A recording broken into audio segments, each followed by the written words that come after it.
As you can see, we removed all of the mold from around the edges off of the awning.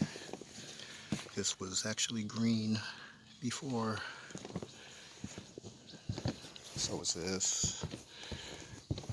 And the mold, it grows into the cracks and crevices right there. And has a distinct color, green, and then it turns gray.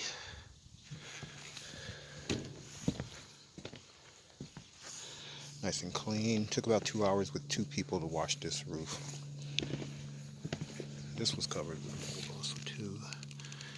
And we had to clean underneath it also too. Underneath all of the fixtures, they get cleaned underneath real well, because mold grows under them too.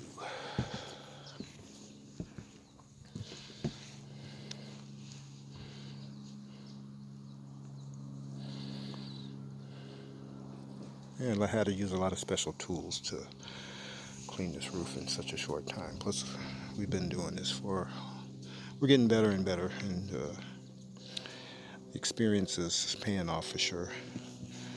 And the ladder, get all the mold off of the steps, because the mold grows on the stairs and the steps also too.